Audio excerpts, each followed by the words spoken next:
레위기 오늘 개론을 먼저 소개하도록 합니다. 우리 교재 책 레위기 부분을 봅니다. 64페이지에 레위기입니다. 레위기는 이름이 히브리어로는 이제 와이크라 이렇게 해서 그가 부르셨다. 이 히브리어 이 성경의 제목하고 우리 번역하고는 좀 다르다라고 말씀을 드렸습니다. 히브리어는 첫 소절을 이렇게 그 제목으로 표현을 합니다. 라틴어로 이제 레비티카스 이렇게 표현되면서 그것이 이제 이렇게 또 70인역 헬라어로 이렇게 류이티콘 이렇게 하면서 영어로 레비티쿠스 이렇게 해서 레위기 이런 형태로 이제 이름이 굳어지는 겁니다. 제사장들의 율법, 제사, 절기, 정결, 의식 이런 의미를 레위기라는 이름 아래 또 이렇게 담고 있습니다. 우리가 출애굽기에서 보았을 때에 출애굽기는 앞부분은 출애굽 장면이지만 이제 뒷부분의 핵심은 성막을 건축하라라고 하는 예배의 방법, 하나님 앞에 어떻게 나아가는가 그 예배의 방법을 성막을 통해서 가르쳐 주셨습니다. 그리고 십계명을 중심으로 해서 성도들의 성화에 대한 생활 윤리에 대한 기독교 윤리에 대한 부분들을 가르쳐 줬습니다.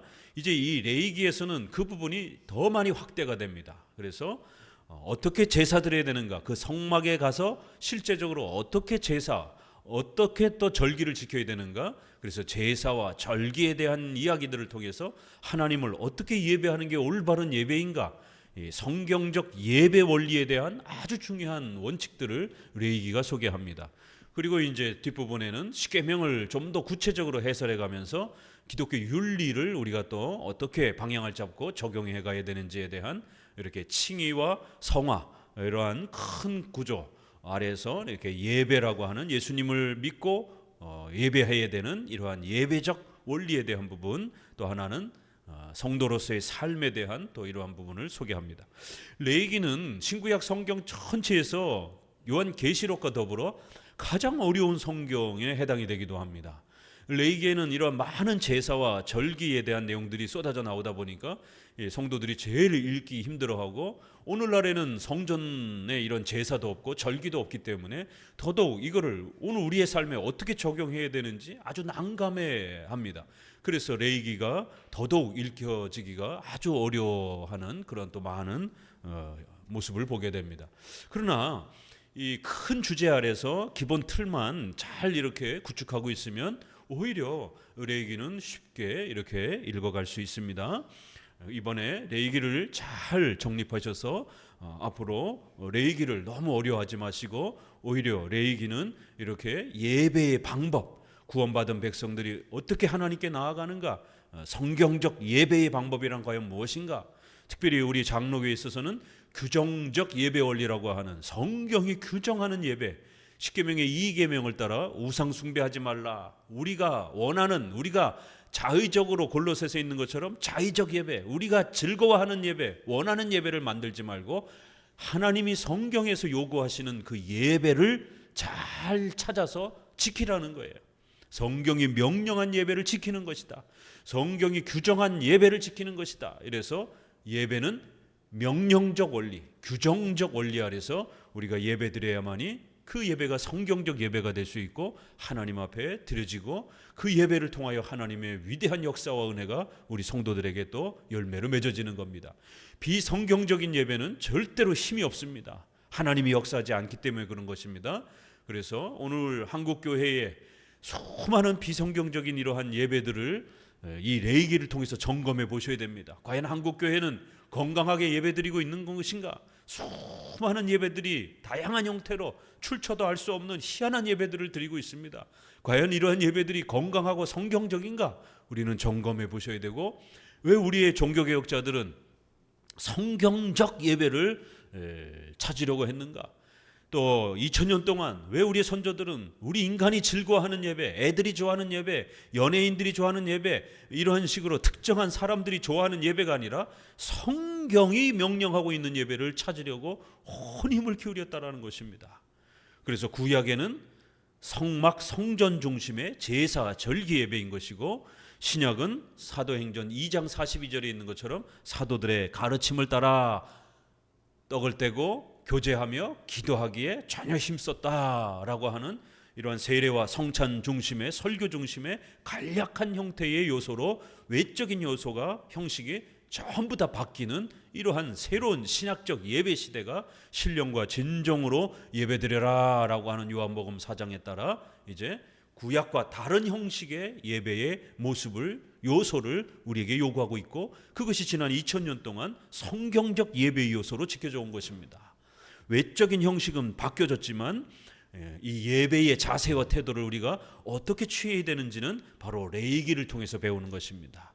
또 레위기에 있는 이러한 중요한 그 외적인 형식은 바뀌었지만 그 기능들, 각각의 그런 찬송의 기능들, 또 설교의 기능들, 또 제사를 통해서 우리가 오직 예수 그리스도를 바라보는 이러한 각각의 예배 요소들이 주는 그런 기능들이 있습니다. 그러한 기능적 본질들은 신약의 예배랑 동일한 또 특성을 갖고 있는 겁니다. 그래서 신구약 전체는 형식은 바뀌었지만 그 기능적이고 내용적 본질은 하나님이 명령하시는 예배라고 하는 동일한 원칙을 갖고 있는 것입니다. 그래서 레위기를 통하여 규정적 예배 원리라고 하는 성경이 명령하는 예배는 어떤 예배인지를 열심히 잘 찾아내시면, 그리고 그러한 예배를 신약과 연결해서 오늘 우리 시대에 우리가 그 예배를 잘 지켜나가면 되는 것입니다. 그럴 때에 하나님의 큰 은혜와 복이 주어질 것이다라고 레위기는 우리에게 또 격려하고 있는 것입니다. 자, 핵심 주제는 성화의 원리, 거룩하라라는 말이 87번이나 반복이 됩니다. 이것이 이제 중심 주제가 되는 것이죠. 레위기는 죄인된 우리 부패한 인간이 어떻게 하나님 앞에 거룩할 수 있는가, 거룩해질 수 있는 방법을 가르쳐 주는 거예요. 바로 어떻게 예배드려야 하나님께 나아갈 수 있는지 거룩해지는 방법을 가르치는 겁니다. 죄에서 의로 거룩해지는 것, 또 신자로서 생활, 기독교 윤리에 있어서 또 성장해가는 거룩의 원리를 가르칩니다. 정결 원리, 제사법, 절기법, 십계명 설명, 제사장의 직무, 그 다음에 피 흘림의 제사, 바로 이런 걸 통해서 원죄, 전적 법회, 죄 용서, 죄사함, 이런 교리가 가르쳐집니다. 대속함, 전가교리, 예배의 규정적 원리의 이런 중요한 핵심 내용들이 가르쳐집니다. 죄사함이라는 단어도 45번이나 나올 정도로 이렇게 하나님 앞에 우리가 죄사함 받고 어떻게 해야 하나님 앞에 바르게 예배드리는가, 바로 이신칭의 제사를 통해서 우리가 죄사함 받는 이신칭의를 소개합니다. 이신칭의 받은 성도들이 하나님 앞에 어떻게 예배드려야 되는가, 성막에 나와서 제사와 절기를 어떻게 예배로서 행해야 되는가, 바로 이러한 예배의 또 명령이 우리에게 소개가 됩니다. 구체적 내용을 좀 더 보면 레위기의 수많은 제사법은 출애굽기에서 소개한 성막과 십계명에 대한 내용을 보충하고 있습니다. 성막은 절기와 제사를 중심으로 하나님께 나아가는 법과 예배하는 법을 가르쳤고, 어떻게 하나님께 나아가는가, 예배하는가, 이게 첫 번째입니다. 십계명은 구원받은 성도들의 성화적 삶을 가르쳤습니다. 바로 어떻게 살아갈 것인가, 이거를 가르치는 겁니다. 이제 레위기에 와서는 성막을 중심으로 드려지는 절기와 제사법을 아주 자세히 설명하여 하나님과 교제하며 중보자의 희생과 대속의 은혜가 또 무엇인지를 설명하고 있는 것입니다. 또한 십계명과 관련된 의식법과 정치법을 더 구체적으로 소개하여 거룩함이라는 성화의 규범을 발전시켰습니다. 레위기는 거룩하신 하나님께 나아가기 위해서는 오직 제사장에 의해 시행되는 희생 제사의 규례를 통해서만이 가능함을 보여줍니다. 이러한 사실은 죄인들에게 자신들의 죄가 속죄함을 받기 위해서는 반드시 중보의 사역과 희생의 사역이 있어야 함을 깨닫게 합니다. 결국 레위기의 수많은 제사법은 하나님과 죄인 사이에 완전한 희생제물, 그리고 속죄제물, 화목제물인 동시에 영원한 대제사장인 그리스도에 대한 예표요, 상징이요, 비유로서 이렇게 많은 제사법들이 또 소개되어지고 있는 것입니다. 특별히 이제 이 레위기를 읽을 때는 반드시 신약의 히브리서와 함께 읽어야 됩니다. 히브리서는 구약의 그 수많은 제사와 절기와 이러한 것들이 어떤 목적으로 쓰여졌는지 히브리서가 스스로 성경이 설명하고 있습니다. 성경은 성경 그 스스로 해석하는 겁니다. 우리 인간의 그러한 외적인 이 상식의 이런 것들을 억지로 집어넣어서 성경을 해석하는 것이 아니라 성경 스스로가 성경을 설명하는 이 방식을 쫓아가는 것입니다.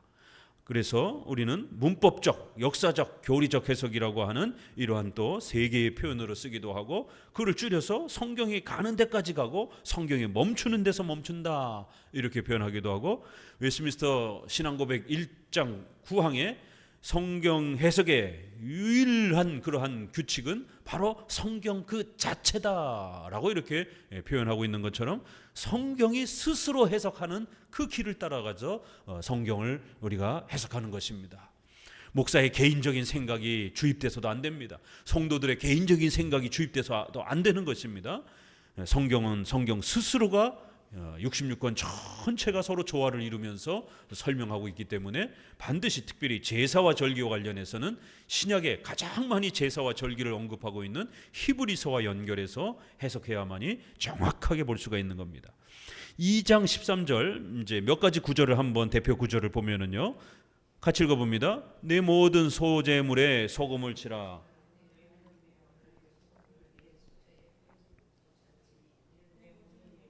소금을 드릴지니라. 자, 그러면은 뭐 여러분 천일염 소금을 준비해야 됩니까? 극단적 문자주의 해석은 이런 일이 벌어지는 거예요. 봐라, 성경에 소금을 준비하라고 그러지 않았느냐? 그럼 무슨 소금을 가지고 올 거예요 도대체? 예루살렘으로 가서 소금을 가져올 겁니까? 역사적 해석을 해야 되는 거예요. 그럼 왜 구약에서는 이 소금을 이렇게 중요하게 여기는가? 구약에서는 소금을 왜 제사에 사용하는가? 소금은 어떤 목적으로 이렇게 성경에서 즐겨 사용하는가?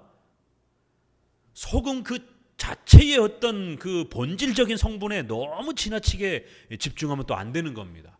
그 소금이라는 부분을 어떤 목적으로 이렇게 사용하고 있는가? 성경에는 예수님이 재림하실 때 도적같이 오신다라고 이렇게 비유로 말합니다. 그러면 도둑에 대한 본질을 파헤쳐서는 안 되는 거예요.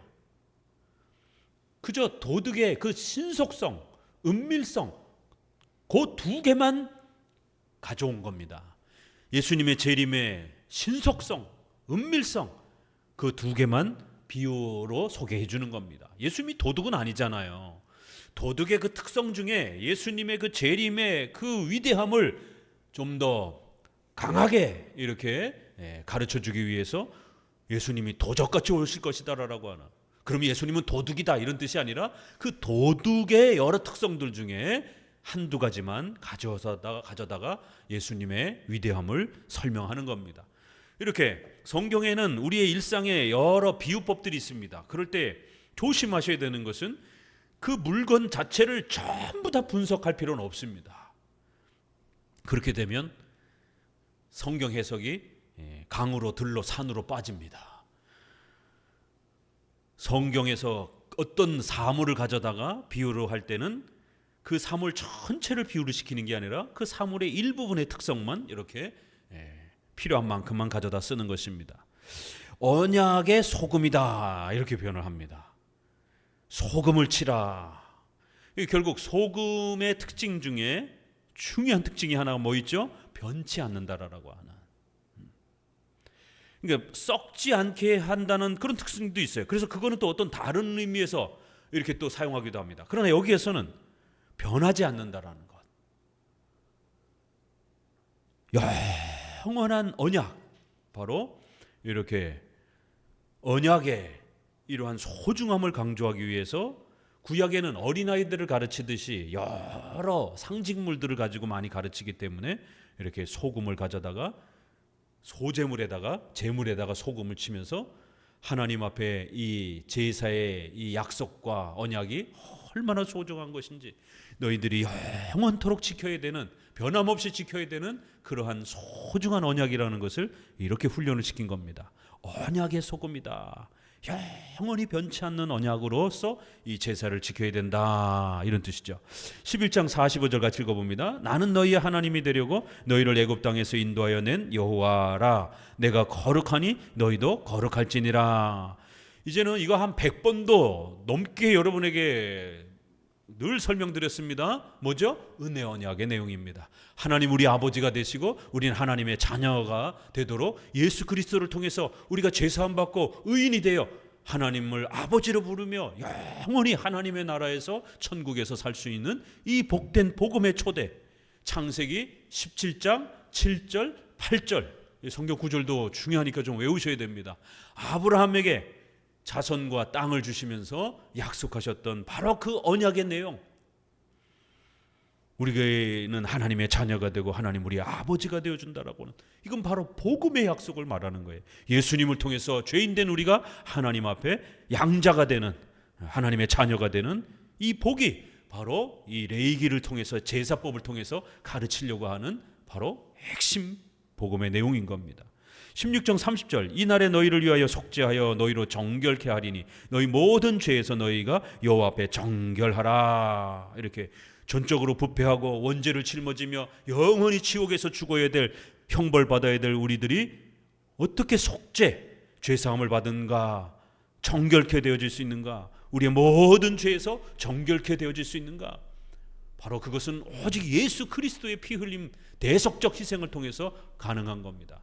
그게 구약에는 짐승들이 우리 대신 우리의 죄를 짊어지고 희생 제물이 되는 바로 이런 희생 제사를 통해서 장차 오실 예수님이 우리 대신 죄를 짊어지고 희생 제물이 되셨다라고 하는 것을, 그 은혜를 통하여 우리가 속죄된다라는 것을 이렇게 속죄라는 단어를 강조합니다. 20장 26절 읽어봅니다. 너희는 내게 거룩할지어다. 이는 나 여호와가 거룩하고 내가 또 너희로 나의 소유를 삼으려고 너희를 만민 중에 구별하였음이라. 이렇게 예수님의 희생을 통하여 우리가 하나님 앞에 거룩하게 되었으니까 우리 성도들은 이제 어떻게 된다고요? 거룩하게 살아야 되는 겁니다. 우리가 착하기 때문에 구원받는 건 아닙니다. 그렇게 되면 행위 구원이 됩니다. 공로주의가 됩니다. 그러나 예수님을 믿는 사람들은 반드시 착하게 살아야 됩니다.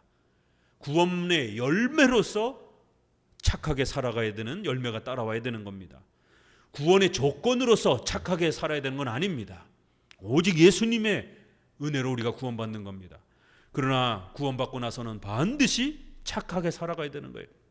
그래서 거룩하게 살아가라라고, 이렇게 하나님이 거룩하니 너희도 거룩해야 된다는 거예요. 너희가 하나님의 자녀가 되었으니 이젠 당연히 하나님의 자녀로서 그렇게 살아가도록 거룩하게 살아가는 또 열매가 맺어져야 된다는 겁니다. 칭의와 성화, 칭의가 성화를 끌고 가는 겁니다. 칭의가 원인이 되고 성화는 그 열매가 되는 겁니다. 칭의와 성화의 이 관계를 혼합하고 망가뜨리게 되면 로마 가톨릭처럼 칭의와 성화를 섞어가지고 은혜 반 행위 반 이런 식의 공로주의 구원론을 가르치게 되면 그건 비성경적인 구원론입니다. 그렇기 때문에 반드시 칭의가 원인이 되고 성화는 열매가 되어야 되는 겁니다.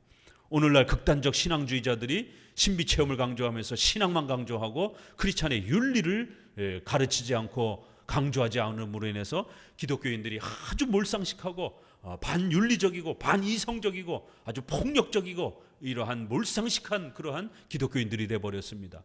윤리가 실종된 그러한 단체는 폭력단체가 됩니다. 사이비 종교가 됩니다.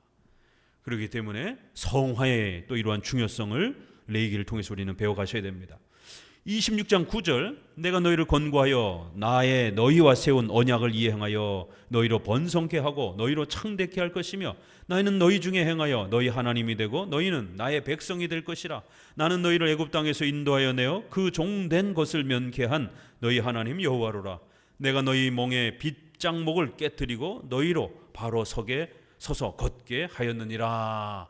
이렇게 걷지도 못하는 이러한 깐난쟁이 같은 그러한 길바닥에 버려진 아주 전적으로 부패하고 죄인된 우리들을 하나님께서 살려주셔서 먹이고 입혀서 걷게 하시고 성장하게 하실 것이다라는 거예요.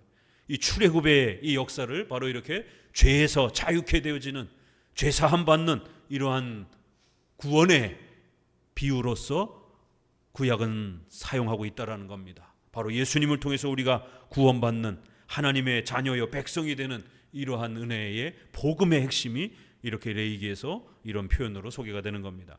26장 42절 내가 야곱과 맺은 내 언약과 이삭과 맺은 내 언약을 생각하며 아브라함과 맺은 내 언약을 생각하고 그 땅을 권고하리라.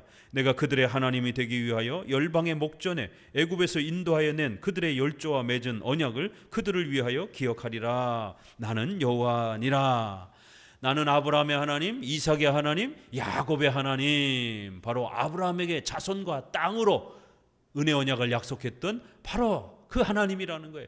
그래서 그 은혜 언약을 끝까지 지켜서 하나님의 택한 백성들을 그리스도를 통해서 하나님의 자녀로 초대할 것이다라는 겁니다.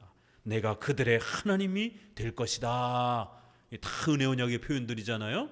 은혜 언약의 표현들이 어떻게 살짝 또 이렇게 변형되어서 표현되고 있는가, 레위기에 흩어져 있는 표현들을 잘 읽어낼 줄 알아야 되고, 그래서 레위기는 복음을 어떻게 가르치는지 이렇게 구약의 제사의 형식을 통해서 출애굽의 또 이러한 비유적 의미를 통해서 우리가 예수님을 통해서 제사함 받고 하나님의 자녀가 되어 천국의 백성이 된다라는 것을 이렇게 또 잘 찾아내셔야 됩니다. 자, 66페이지 3장 큰 특징입니다. 1항 레위기의 초점과 해석 원리 모형론입니다. 레위기는 다양한 비유와 이런 상징들이 있기 때문에 이런 모형적, 비유적 이런 내용을 해석하는 법들을 배우셔야 됩니다.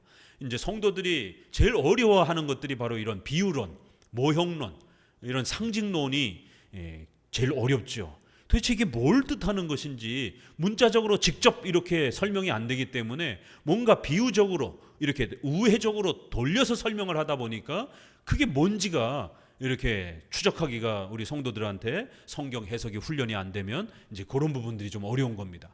바로 그런 틈을 타고 이단들이 들어오는 거예요. 성경 설명해 줄게요 이러면서 그런 비유적, 모형적 이런 부분들을 자기들 멋대로 막 상상적으로 해석을 하는 겁니다. 그래서 중세 천년은 지나치게 이 모형론에 빠져가지고 교회가 타락한 겁니다. 왜요? 성경을 정확하게 이해할 수가 없으니까. 그래서 우리가 이거를 풍유적 해석이라고도 이렇게 표현을 합니다. 알레고리칼한 해석이다라고 이렇게 표현하기도 합니다. 풍유적 해석이라고도 하고 모형적 해석, 비유적 해석이라고도 이렇게 부릅니다. 레위기에도 수많은 제사와 이러한 비유적 상징들이 많이 나오기 때문에 조심해서 해석해 가셔야 됩니다. 그러니까 레위기는 짐승의 제사의 이런 많은 액션들을 통해서 어떤 행위들을 통해서 제사 행위들을 통해서 어떤 상징과 비유가 설명이 되는 거예요. 그래서 우리가 그걸 모형적, 그림적 설명이다 이렇게 설명하는 거예요. 레위기는 그렇지만 요한계시록은 어때요? 상상적인 어떤 설명을 통해 가지고 비유와 상징으로 설명을 하는 거예요. 그게 좀 다르죠. 요한계시록은 상상의 어떤 설명을 해주는 거예요. 그러나 레위기는 직접 제사의 행동으로 참여하도록 하면서 뭔가 상징적이고 비유적인 설명을 가르쳐 주는 겁니다. 그래서 하나는 직접 행동으로 막 제사를 드리고 참여하면서 그 제사가 뭔지, 이 피를 철철 흘리는 이러한 장면이 뭔지, 왜 나 대신 이 짐승이 모든 그 죄를 안수라는 행위와 상징을 통해서 내 죄를 이 짐승에게다가 전가시키는지, 그리고는 그 죄를 짊어진 짐승이 불태워 죽는 피를 흘리게 되는, 그리고 그 피를 제단에다가 이렇게 찍고 죄 용서를 구하는, 이런 게 도대체 뭘 뜻하는 상징인가, 이렇게 직접 참여하면서 모형과 상징과 그림자의 의미를 배워가는 거예요. 그러나 계시록은 쫙 설명을 이렇게 하기 때문에 약간의 차이는 있지만 모형론을 사용한다라는 것은 동일한 겁니다. 자, 그럴 때 이제 모형론은 항상 조심해야 되는 게, 로마 가톨릭처럼 극단적으로 모든 성경을 다 상징, 비유, 그림자, 모형으로 해석하게 되면 해석이 오리무중에 빠져버립니다. 객관성이 떨어지는 거예요. 루터가 예수님을 설명하려고 하다가 구약에서부터 신약까지 전부 다 예수님 중심으로 모형론을 써버렸어요. 그러니까 로마 카톨릭의 사제와 교황의 권위를 높이려고 모든 내용을 교황을 떠받드는 것처럼, 사제들을 떠받드는 것처럼 이렇게 모형론을 사용한 거예요. 근데 루터는 이제 그걸 비판하면서 성경을 통해서 예수님을 발견해야 된다. 이것까진 좋았어요. 성경엔 분명히 예수님에 대한 설명이 있으니까. 그러나 예수님에 대한 설명도 7대 교리 중에 한 부분이란 말이에요. 성경에는 예수님만 설명되어 있지 않고 성경론, 하나님에 대해서, 삼일체 하나님, 그 다음에 인간의 부패, 죄에 대해서, 예수님에 대해서, 어떻게 믿는가, 믿는 방법, 구원에 대해서, 교회에 대해서, 종말에 대해서 이렇게 다양한 7대 교리가 소개되고 있단 말이에요. 그런데 루터는 로마 카톨릭을 공격하면서 우선 예수님을 소개해야 되겠다라는 이런 마음에서 예수님만 강조하다 보니까 신구약 모든 부분들을 예수님 중심으로 모형론을 사용한 겁니다. 그래서 구약에 나오는 수많은 사건들을 예수님의 십자가의 죽으심과 부활에 대한 이런 모든 내용에 맞춰서 해석을 해버리는 겁니다. 그래서 루터의 이러한 그 신학을 십자가 신학이다라고 이렇게 표현하기도 합니다. 그 유명한 표현이 성경을 쥐어짜면 피만 뚝뚝뚝뚝 떨어진다, 이제 이런 얘기들. 신구약 전체 성경은 예수님 중심으로 봐야 된다. 구속사 중심의 성경 읽기, 구원사 중심의 성경 읽기. 요즘에 성경에 이런 인기 많은 책들 있죠. 성경이 읽혀지네 뭐부터 시작해서 성경의 맥으로 통성경 뭐 이런 것들, 스토리텔링 성경 뭐 이런 것들도 그렇고 대부분이 다 구속사적 관점인 것입니다. 그나마 그것도 루터가 설명하는 방식으로 예수님을 정확하게 추적하면서 이렇게 쫓아가면 그나마 다행인데, 결국 루터의 이런 부분들을 철저하게 읽고 적용한 것도 아니기 때문에 그나마 예수님을 소개하는 정도로서 각 개인의 저자들이 이렇게 짜집기를 해가지고 이렇게 막 설명을 하다 보니까 역사성도 없고 객관성도 없고, 더더구나 창조주 하나님, 십계명에 대한 이런 윤리적 설명, 교회에 대한 설명, 또 하나님의 작정, 섭리, 이러한 우주적 통치에 대한, 의식주에 대한 우리의 국가 사회에 대한 이러한 하나님의 뜻, 이런 것들에 대해서는 거의 설명을 못하는 거예요. 그러니까 극단적 신앙 우선주의로만 빠져버리게 되는 거예요. 이런 대국가의 정치적인 이러한 위기와 어려움 속에서 그런 건 우리 몰라, 우리는 그냥 오직 성경 읽고 예수님만 발견하고 예수님만 사랑하고 기도만 하고 예배만 하면 돼, 이런 극단적 신앙주의, 이걸 경건주의라고 말하는 겁니다. 그래서 경건주의 사람들은 그리스도 중심으로 읽는 거예요. 루터가 그렇게 했고 1750년에 결국 존 웨슬레가 경건주의의 틀을 시작하는 겁니다. 성결교, 구세군, 오순절파가 다 경건주의라고 우리가 통틀어서 말하는 것입니다. 다 그리스도 중심으로 그렇게 성경을 읽고 해석하고 설교를 하는 겁니다. 그럴 때 종교개혁자들인 칼빈과 이 많은 종교개혁자들은 루터의 그리스도 중심의 이런 성경 해석의 문제점을 지적하면서 예수님을 소개하는 건 좋지만 성경엔 분명히 칼빈의 기독교 강요에도 보는 것처럼 창조주 하나님, 구속주 하나님, 이렇게 창조, 우리의 삶에 대한, 인류 역사 통치에 대한, 의식주에 대한, 기독교 윤리에 대한 이러한 창조 역사에 대한 부분도 분명히 설명해 줘야 된다는 거예요. 한쪽으로는 구원에 대한 이런 부분, 그래서 칭의, 하나님 앞에 어떻게 구원받는가도 설명해 줘야 되지만 십계명을 중심으로 해서 어떻게 살아가야 되는 것인가에 대한 윤리에 대한 설명도 또 해줘야 되는 것입니다. 141문 대오리문답에 4계명을 설명하면서 왜 안식일을 기억하여 거룩히 지키라고 했는가? 우리가 안식일을 통해서 성경의 가장 핵심인 창조와 구속을 더 잘 기억하도록 하기 위함이다. 이렇게 설명을 하는 겁니다. 소요리문답 3문에 성경의 가장 중요한 핵심은 무엇입니까? 성경 전체는 하나님께 대하여 우리가 어떻게 무엇을 믿어야 되는지, 믿음에 대한 내용, 그리고 하나님이 우리에게 요구하시는 순종, 윤리에 대한 내용, 이렇게 설명하는 거예요. 마태복음에서도 성경 전체 핵심은 무엇입니까? 라고 이렇게 묻자 성경 전체는 첫째, 마음과 뜻과 정성을 다하여 내 하나님을 사랑하라. 하나님을 어떻게 믿을 것인가? 어떻게 우리가 예수님을 믿을 것인가? 구원에 대한 내용. 두 번째, 내 이웃을 내 몸과 같이 사랑하라. 이것이 성경 전체의 대강령, 대핵심 초점이니라. 이게 성경 스스로 이렇게 성경 전체의 기둥의 핵심이 구조가 어떻게 형성되어 있는지를 우리에게 이미 다 가르쳐 준 겁니다. 그래서 우리 장로교의 성경 해석이 가장 성경적이고 건강하다라는 거예요. 루터는 한쪽 50%밖에 붙잡지를 못한 것입니다. 그래서 이러한 루터의 설명이 결국에는 웨슬레이에서 발전했고, 그 시기에 조나단 에드워드라고 하는 분에 의해서 신구약 전체를, 특별히 구약을, 에드워드의 구약은 좀 조심해서 읽어야 됩니다. 왜냐하면 루터처럼 그렇게 신구약 전체를 여기저기도 다 예수님의 십자가에 대한 내용으로 이렇게 설명을 하는 겁니다. 그러다 보니까 어떤 일이 벌어지냐면 예수님에 대한 설명이 아닌 것도 어거지로 갖다가 막 갖다 붙이는 겁니다. 출애굽이라든가 이런 것들은 예수님의 어린 양의 희생에 대한 이런 부분들이 설명이 되지만, 다른 또 많은 윤리에 대한 이런 부분과 관련해서 예수님과 직접적으로 연결되지 않는 부분들은 어떻게 설명할 거예요? 그렇기 때문에 조심해야 된다는 겁니다. 에드워드가 바로 그런 실수를 하는 것이에요. 그런데 우리 한국에 에드워드 학회까지 있는데 에드워드 학자들이 이 부분을 지적하는 사람 한 사람도 못 봤습니다. 제가 에드워드 학회 초창기에 저도 좀 관심이 있어서 다녀봤는데 아무도 설명 안 해요. 에드워드 박사 전공자들이. 그래서 제가 학회에서 이렇게 세미나를 듣다가 오히려 질문을 하면서 좀 반박을 했어요. 에드워드 분명히 훌륭한 분입니다. 그렇지만 에드워드는 회중파의 대표되는 교사 선생님이고 장로교회의 대표되는 선생님은 아닙니다.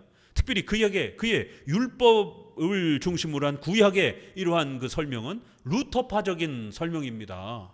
제가 그렇게 지적을 했어요. 깜짝 놀라시면서 왜요? 이러시는 거예요. 오히려 에드워드 전공자 하신 분이. 루터는 그렇게 기독론 예수님 중심으로 모든 신구약 성경을 설명을 했는데 에드워드도 그렇게 전체를 예수님 중심으로 그렇게 설명했기 때문에 그건 문제가 있습니다. 우리는 벌콥의 조직신학이나 바빙크의 조직신학, 또 박형룡의 조직신학, 이런 우리의 조직신학 선생님들의 책들에 보게 되면 모형론은 항상 소극적으로 사용하라라고 이렇게 설명되어 있습니다. 적극적으로 확대해서 해석하지 말라라라고. 그렇게 되면 풍유적 해석, 로마 카톨릭이 빠졌던 알레고리칼한 상상적 해석에 빠져버리게 되는, 아무도 결론을 못 내리게 되는 이런 위험이 있기 때문에 히브리서처럼 구약의 그것에 대한 설명이 이것이다 라고 성경 스스로가 설명하는 그 정도에서 예수님이 구약의 만나의 이런 사건들을 내가 영적인 만나다 라고 이렇게 예수님이 스스로 구약의 그 사건을 설명을 하잖아요. 그러면 그 만나 사건들은 배고픔을 채워주는 것 목적도 있었지만 우리의 영혼의 안식과 영적인 양식은 오직 그리스도가 되어야 된다라는 것을, 그래서 법궤 안에다가 만나를 항아리를 집어넣은 겁니다. 이렇게 예수님이 그 만나는 나를 뜻하는 것이다, 나를 먹어야 산다, 이런 걸 가르치기 위한 것이다 라고 예수님이 설명하는 거예요. 그러면 얼마든지 우리가 구약의 그 사건이 예수님을 뜻하는 걸로 설명할 수 있습니다. 그렇지만 그렇지 않은 사건들, 여리고성 전투를 무너뜨리는데 그게 예수님의 사건하고 뭔 의미가 있습니까? 출애굽을 하는 사건은 예수님의 그 희생과 연결되어 있습니다. 그러나 여리고성 전투를 무너뜨리는 것은 예수님의 십자가하고 무슨 상관이 있어요? 그 다음에 아이성 전투가 패배하잖아요. 그럼 아이성 전투의 패배는 사탄이 예수님을 죽인 겁니까? 우리가 실패한 거니까 이렇게 설명해야 됩니까? 이게 난감해지는 거예요. 그렇기 때문에 너무 확대해서 모형론을 사용하지 말고 성경이 설명하는 정도의 소극적 설명으로 모형론을 사용하라는 것, 이게 우리 장로교회의 조직신학의 수많은 학자들이 원칙적으로 교과서적으로 그렇게 정리해 놓은 겁니다. 이런 제가 설명을 하니까 답변을 못 하시는 것이, 거기 이제 우리나라 유명한 조직신학 교수님이 한참 들으시다가 제가 계속 질문을 하니까 저쪽에서 답변을 못 하니까 그분이 이제 원로 조직신학 교수님이 답변을 대신해 주시는 거예요. 우리 장로교에 있어서는 신 교수님이 설명한 것처럼 모형론은 소극적으로 설명하는 건 그 설명이 맞습니다. 그제서야 장로교는 그렇게 합니까? 이렇게 돼버리는 것이에요. 자, 그래서 모형론, 레위기에서 소개되어지는 이런 모형론, 요한계시록에서 사용되어지는 이런 모형들은 아주 좁은 의미의 방식에서 이렇게 성경이 설명하는 정도만 쫓아가면서 우리가 이렇게 성명을 쫓아가는 겁니다. 자칫 잘못하면 오리무중에 빠져서 뭐가 결론인지를 찾지 못하는 이런 일이 벌어지게 되고, 루터는 에스더서 하나님에 대한 이름도 안 나와요. 제사, 성막에 대한 이야기 하나도 안 나와요. 잠언서, 제사, 절기에 대한 얘기 하나도 안 나와요. 잠언서는 십계명에 대한 설명이기 때문에 뭐 제사 얘기가 나와야 십자가에다가 뭘 맞출 거 아니겠어요. 그러니까 루터는 에스더서라든가 잠언서라든가 이런 거는 너무 설명하기 어려운 성경이다라고 본인 스스로 그렇게 설명을 했어요. 그리고 야고보서는 그 유명한 표현 지푸라기 서신이다라고 본인 스스로가 야고보서는 접근하기가 너무 어렵다라고. 왜요? 야고보서는 믿음으로만 아니라 행위로 구원받는다 이렇게 직접적으로 이렇게 설명을 하고 있기 때문에 왜 야고보가 그렇게 말하는지에 대해서 이걸 교리적으로 잘 조화를 맞춰야 되거든요. 그래서 야고보서를 아주 이렇게 홀대했습니다. 루터는 행위를 강조하는 그런 많은 부분들을, 성경의 부분들을 루터는 의도적으로 빼버렸습니다. 그래서 루터의 이러한 신조와 교리문답에도 보게 되면 이 성화 부분이 굉장히 약해요. 윤리에 대한 설명이 거의 없습니다. 그러다 보니까 기독교 이러한 의식주에 대한 성도들의 재정 문제, 가정, 결혼, 국가, 사회, 직장 이런 부분들이 강력하게 성경적으로 어떻게 회복하고 실천해야 되는지를 성도들이 모르다 보니까 배운 적이 없는 거예요. 루터 교회 다닌 사람들은. 그러니까 성도들의 직장, 사회, 국가가 발전하지 않는 거예요. 그래서 루터교가 전파된 나라들은 그냥 협소하게 가난한 상태로 그냥 기도하고 예배하는 정도만, 북유럽 중심의 그 몇 군데 정도밖에 선교가 확장되지 않았습니다. 독일을 기본으로 해서 핀란드라든가 이 북유럽 쪽에 이런 쪽 몇 군데밖에 확장이 잘 못 됐어요. 그렇지만 우리 장로교는 창조주 하나님을 통해서 창조주 하나님이 우리의 의식주와 관련해서 우리 크리스찬들의 십계명 윤리의 이 전 역사를 어떻게 통치하시는지, 우리 크리스찬들의 국가에 대한 이런 자세는 어떻게 해야 되는지, 직업 소명, 직장 생활은 어떻게 해야 되는지, 결혼 생활은 어떻게 해야 되는지, 아이들 교육은 어떻게 해야 되는지, 돈 관리는 어떻게 해야 되는지, 이런 의식주에 대한 강력한 하나님의 뜻을 소개해주고 그 뜻에 맞춰서 순종하니까 하나님이 도와주시는 역사가 일어나는 거예요. 그러니까 국가가 발전하고 경제가 튼튼하고 가족관계가 이혼이 줄어들고 아주 튼튼해지는 겁니다. 그러니까 나라가 발전하고, 그래서 칼빈주의, 우리 개혁주의가 들어간 나라들은 경제적 발전이 이룩되어지면서 아주 부강한 나라로 이렇게 변모되어지고, 그러다 보니까 실제로 유럽에서 더 많은 지역에서 이 개혁주의를 수용을 하게 되면서 훨씬 루터파보다도 우리 개혁파가 훨씬 많이 퍼지면서 영향을 끼친 것입니다. 이 모형론이 레위기에 많이 나오기 때문에 이제 잘 다뤄야 됩니다. 많은 사람들은 구약 성경 중 레위기를 제일 흥미없어 하고 읽기 힘들어합니다. 왜냐하면 특별한 사건이 없고 오직 수많은 제사의식들과 율법에 대한 설명만 있기 때문입니다. 또한 어려운 이유는 하나님의 뜻이, 이 뜻과 계시가 의식법과 정치법의 형태로 구성됐기 때문입니다. 이 제사의식, 수많은 이 제사의식, 내장과 기름과 넓적다리와 이거를 가져다가 어떻게 또 드려야 되고, 이걸 어떻게 따라 해야 됩니까 성도들이? 정치법, 손목을 자르라, 돌로 때려 죽여라, 이런 사회 형벌에 대한 이런 법들이 나오다 보니까 이게 도대체 뭘 뜻하는 것인지, 뭘 비유적으로 말하는 것인지 적용하기가 너무 어려운 거예요. 그걸 문자 그대로 따라할 수도 없는 거고. 따라서 구약을 바르게 이해하기 위해서는 성막, 제사법, 절기법, 정결법, 족보법, 가나안 땅 분배법 등과 같은 6개의 큰 의식법과 정치법의 형식들을 잘 배워야 합니다. 어렵지 않아요. 6개밖에 없습니다. 크게 6개밖에 없어요. 이 6개만 잘 정립하면 됩니다. 결국 레위기의 제사법은 성막의 의식법에 대한 추가적 설명으로서 하나님을 만나는 방법과 중보자의 희생과 대속의 은혜를 가르치는 것이 초점입니다. 한마디로 레위기는 너희는 거룩하라, 나 여호와 너희 하나님이 거룩함이니라. 19장 2절의 이 말씀처럼 거룩, 성결, 죄사함, 원죄, 전적 부패의 비밀을 가르치는 구약의 구원론, 인간론이라 할 수 있습니다.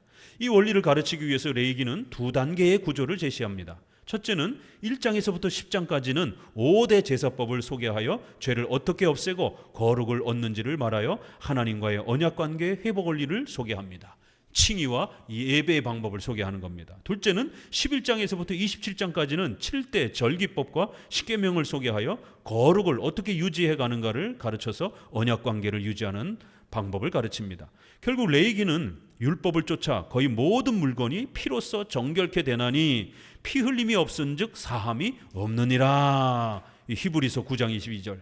피 흘림의 희생 제사를 강조하는 거예요, 제사법에는. 그래서 장차 예수님이 피 흘려서 희생하셔서 우리가 구원받는다는 걸 가르친다는 거죠. 죄사함의 원리와 함께 성화의 교리를 가르치고 있는 겁니다. 그리고 이제 자기를 단번에 제사로 드려 죄를 없게 하시려고 세상 끝에 나타나셨느니라. 히브리서 9장 26절의 말씀과 같이 모든 제사의 중심은 오직 예수 그리스도이십니다. 자, 해석 원리는 이 모형론의 해석 원리를 이제 조금 더 설명드리면요, 레위기의 난해함과 상징들 때문에 중세 시대까지는 레위기를 풍유적으로 해석하는 경향이 컸습니다.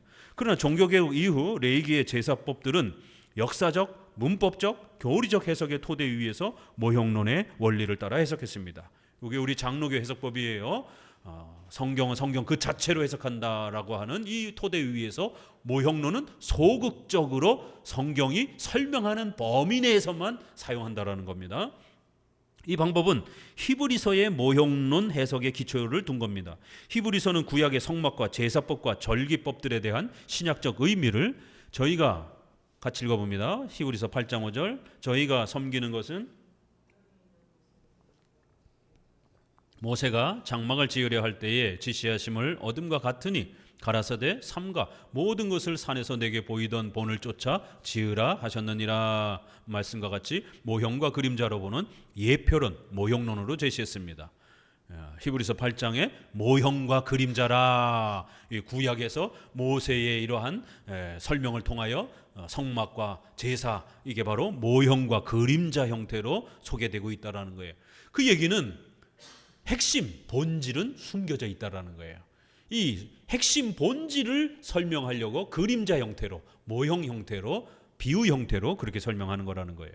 그러니까 껍데기를 붙잡고 알맹이를 놓치면 안 됩니다. 레위기를 읽을 때는 껍데기를, 외적인 외투를 잘 걷어내면서 제사와 절기의 이 외적인 거를 잘 걷어내면서 그 속에 숨겨놓은 예수 그리스도에 대한 이 소중한 구원의 원리와 예배의 원리들을, 알맹이를 잘 찾아내셔야 되는 겁니다. 자, 히브리서 9장 1, 2절, 9절 10절 같이 읽어봅니다. 시작. 첫 언약에도 섬기는 예법과 세상에 속한 성소가 있더라.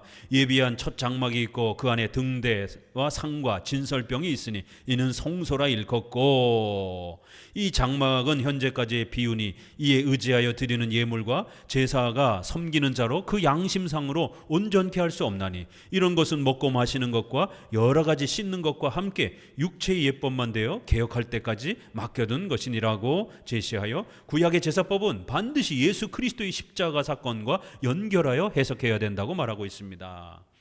구약의 이러한 많은 성막과 성전의 이러한 요소들은 다 뭐라고요?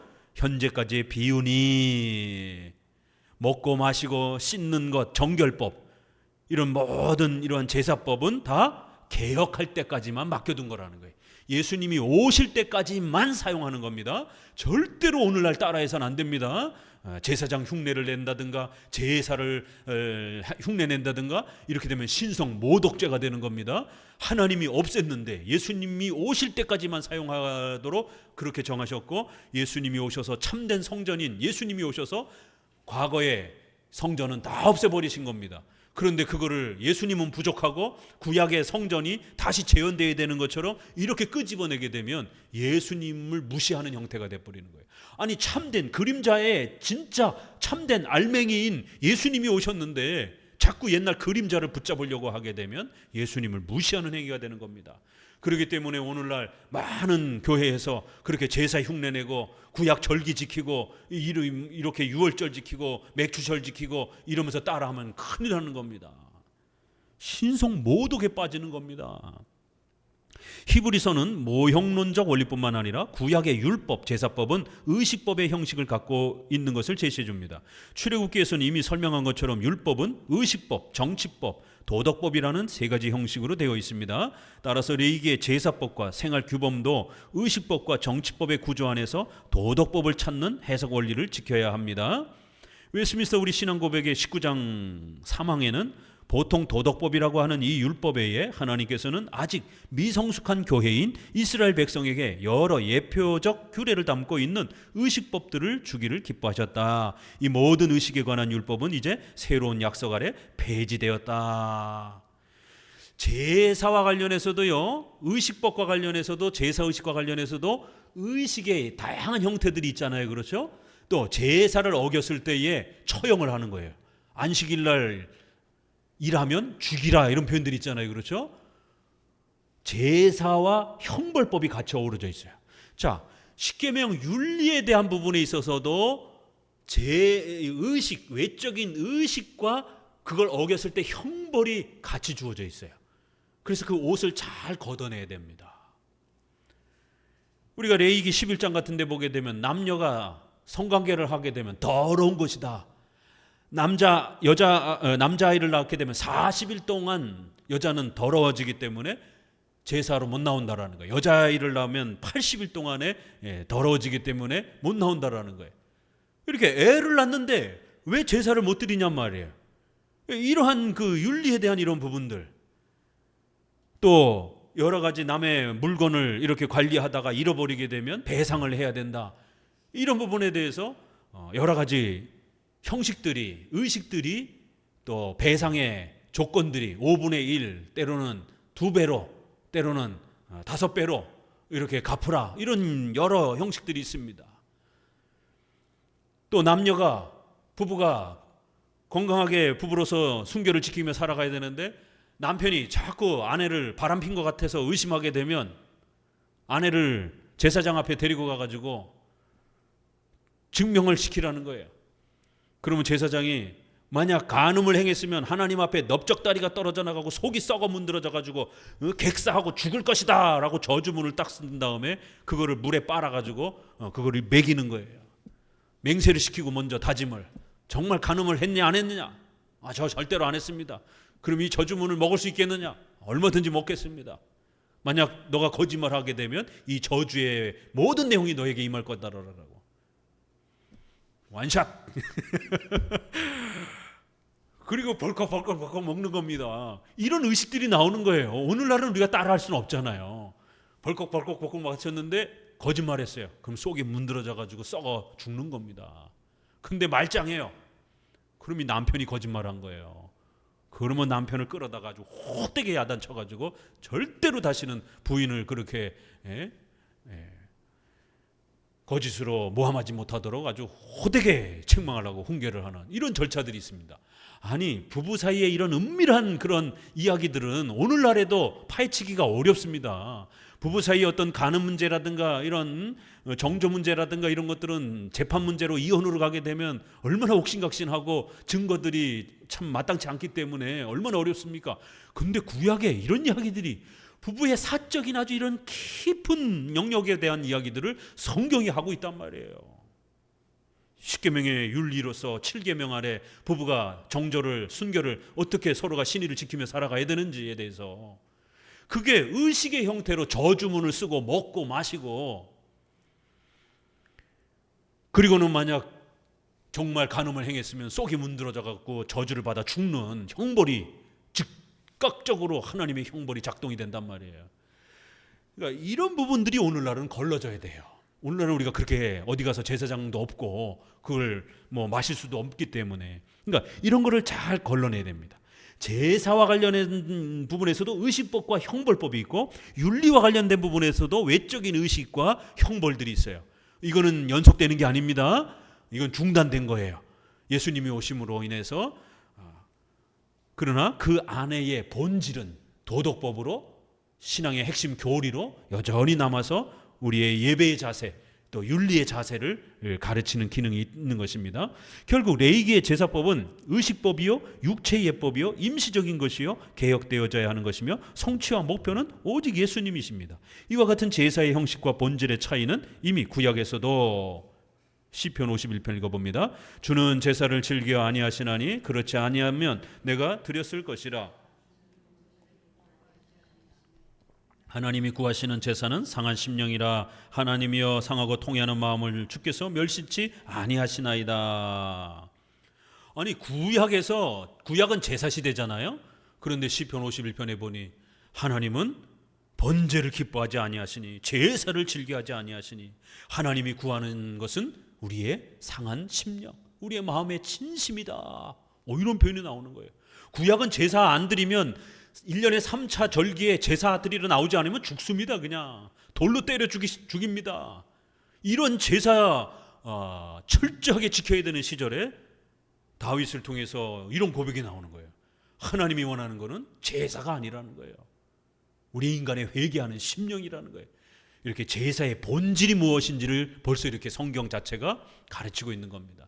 그래서 구약의 이스라엘 백성들이 이 제사만 붙잡고 마음은 회개하지 않고 이럴 때 혼나는 겁니다. 마음의 중심이 없는 껍데기 이런 제사는 그저 껍데기일 뿐이라는 것이에요. 마음이 담긴 제사가 드려져야만이 진심 어린 하나님 앞에 바른 예배가 된다라는 것을 선지자들이 누누이 책망하고 가르치는 겁니다. 이런 말씀들은 제사의 본질인 헌신된 심령과 죄의 고백이 없는 제사는 하나님께 의미가 없음을 밝혀줬습니다. 결국 구약의 제사법은 구원의 원리와 예배의 본질적 원리를 설명하는 보조도구요, 모형인 것입니다. 68페이지 2항 모세 이전의 제사와 공통점과 차이점. 자, 시내산에서 율법으로 이렇게 구체적으로 제사법이 소개되기도 전에 우리 지금 창세기 배우고 있잖아요. 창세기 아브라함, 이삭, 야곱 계속 제사 드리고 있어요. 그렇죠? 아직 모세 율법의 제사법이 구체적으로 만들어지기 전에도 이렇게 하나님은 오래전부터 조금씩 계속해서 제사법을 가르치고 있던 겁니다. 왜요? 이 제사법은 예배법이기 때문에. 장차 올 예수 그리스도를 사모하는 또 신앙의 또 그러한 고백을 가르치는 중요한 구약의 은혜의 수단이었기 때문에 그렇습니다. 모세 이전에도 창세기부터 이미 하나님께 대한 제사가 있었습니다. 이 제사는 율법으로 규범화되지는 않았지만 아담 이후에 조상들을 통해서 계속적으로 계승되어 왔습니다. 예를 들면 창세기 4장 3절 4절에 최초의 제사가 나오죠. 가인은 땅의 소산으로 제물을 삼아 여호와께 드렸고 아벨은 자기도 양의 첫 새끼로 그 기름을 드렸다. 이렇게 가인과 아벨의 제사가 나오고요. 창세기 8장은 노아가 여호와를 위하여 단을 쌓고 모든 정결한 짐승 중에서 번제로 단해드렸다. 이렇게 노아의 제사가 나오고, 또 창세기 12장 8절에는 거기서 베델 동편산으로 옮겨 장막을 치니 선은 베델이요 동은 아이라 그가 그곳에서 여호와를 위하여 단을 쌓고 여호와 이름을 부르더니라는 아브라함의 제사가 나오고요. 출애굽기 8장 27절에는 우리가 사흘 길쯤 광야로 들어가서 우리 하나님 여호와께 희생을 드리겠다. 출애굽 전에도 이렇게 벌써 제사 드리러 가야 된다라고 제사의 중요성이 나오는 거예요. 두 제사의 공통점은 처음부터 하나님께서 인류에게 하나님을 만나기 위해서는 반드시 제사적 행위를 통해서 나와야 하며 그 제사에는 중보와 희생의 의미가 포함되어야 한다는 것입니다. 박연선 목사는 이런 의미를 하나님께 제물을 드려야 된다는 사상은 인류의 심령에 처음부터 뿌리 박혀 내려온 것이다 라고 지적을 합니다. 그런데 이제 이게 성경적으로 바르게 가르쳐지지 않은 이 이방 나라의 제사들은 어때요? 다 제사가 있어요. 이방 나라들조차도 인간의 심령 안에 뭔가 이 자신의 힘으로는 이렇게 신에게 뭔가를 얻어낼 수 없다라는 것을 인간의 이런 본능 안에도 희미하게 하나님이 심어 놓으셔서 제사라는 형태로 수많은 형태가 존재한다라는 거예요. 그게 우상 형태로, 때로는 인신제사, 심청전에 나오는 것처럼 이렇게 인신제사, 이렇게 삐뚤어져 있어서 그렇지 이렇게 인간이 신을 향해 나갈 때는 어떤 제사의 행위가 이렇게 존재한다라는 것은 아주 이렇게 명백하게 인간의 심령 안에 하나님이 심어놓은 거라는 거예요. 두 제사의 차이점은 선명성, 분명성의 차이를 할 수 있습니다. 모세 이전은 하나님께 나오기 위한 제물의 중보의 희생, 헌신, 대속의 의미가 매우 약하게 표현되어 있습니다. 이제 초창기니까 단지 하나님을 기쁘시게 하기 위해서 제사와 제물을 준비해야 했습니다. 하나님께 감사와 구원의 소망을 담아 제물을 드렸습니다. 그러나 인류의 이제 범죄가 확대됨으로 말미암아 제사 제도는 변천하였고 결국 속죄제는 제도화된 것입니다. 이제 구체적으로 이제 아주 규범적으로 이렇게 아주 법적으로 규정이 됐다라는 거죠. 모세의 시내산 율법을 통해서 제사 제도는 중보자, 희생, 대속, 피 흘림, 전가 등을 통한 속죄와 정결함의 의미가 밝히 드러났고 제도화된 것입니다. 자, 이제 여러분에게 69페이지부터 소개되어지는 72페이지까지 이거를 도표로 정리해 봤습니다. 워낙 헷갈리고 복잡하기 때문에 좀 이렇게 도표로 이렇게 보시면 좀 더 이해하기가 쉬워요. 인터넷에 보니까 이제 이거를 또 이제 이렇게 그걸 뭐라 그래? PD 응? PPT. 아유, 우리 연세 드신 분이 더 잘하시네. PPT 형태로 이렇게 또 만들어 놓은 자료도 있더라고요. 그래서 비교해 가면서 제가 카카오톡에 이렇게 올려놨으니까 또 이렇게 보도록 하셔요. 자, 제사 드리는 방법에 4가지가 있습니다. 이게 이제 레위기에서는 이게 막 섞여서 나와요. 그러니까 이게 제사의 종류인지 5개, 제사를 드리는 구체적인 방법인지 4개. 이건 서로 다른 겁니다. 근데 이게 막 섞여서 나오니까 도대체 제사가 9개인지 이제 막 이렇게 헷갈리는 거예요.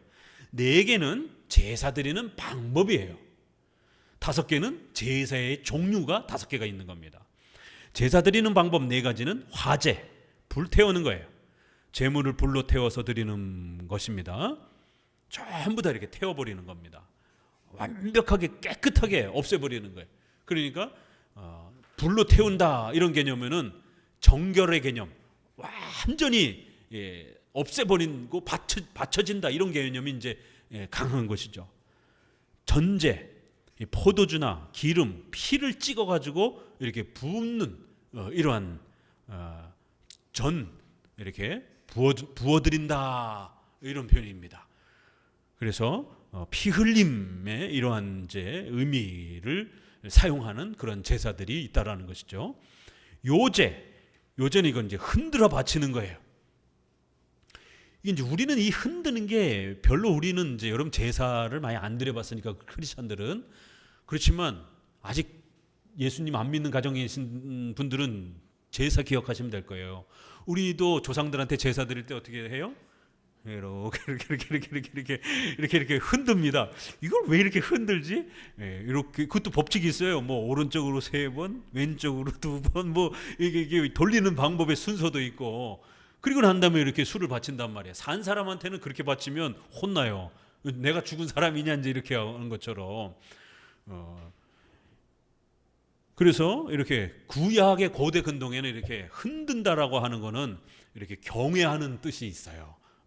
거제 이렇게 이렇게 높이 받드는 거예요. 이게 높이 들어 올리는 것과 이렇게 흔드는 것 이런 것들이 다 왕에게 바칠 때 이렇게 높은 사람한테 뭔가 선물을 바칠 때 이렇게 주로 사용하는 그런 습관들이었기 때문에 이제 고대의 이러한 그 문화 속에서 또 이러한 제사의 형태와 풍습이 들어오기 때문에 이제 그런 걸 곁들여서 사용하는 겁니다. 하나님 신을 경외하는 태도로 이렇게 흔들어서 하나님 받으시옵소서 신에게 갖다 주는데 야 받으시오 이렇게 할 수가 없는 거죠. 멋있게 이렇게 해서 하나님 받으십시오 이렇게 그리고 또 높이 이렇게 이런 겁니다. 이제 그런 모습이 로마 카톨릭이 성찬에 그 떡을 이렇게 치켜 세우는 거예요. 구약 따라하는 겁니다. 제사장 따라하는 거예요. 그래서 우리 장로교에 있어서는 성찬의 떡을 이렇게 높이 들어 올리면 징계받습니다. 이런 거를 신학 교육을 제대로 받지 못한 목회자들이 성찬을 또 멋있게 해본다고 이렇게 이것은 내 몸이니 이러면 이제 이거는 로마 카톨릭 따라하는 겁니다. 이 정도는 괜찮아요. 이거는 예수님이 take 영어 헬라어도 보게 되면 취하여 잡아 이렇게 해서 떡을 이렇게 잡아서 떼어주는 것이에요. 그러니까 이렇게 하는 거는 이제 취하여 이것은 내 몸이다라고 하는 요 정도까지는 괜찮아요. 근데 이게 너무 높이 올라가면은 이게 우상 숭배처럼 떠받드는 형태가 되기 때문에 위험한 겁니다.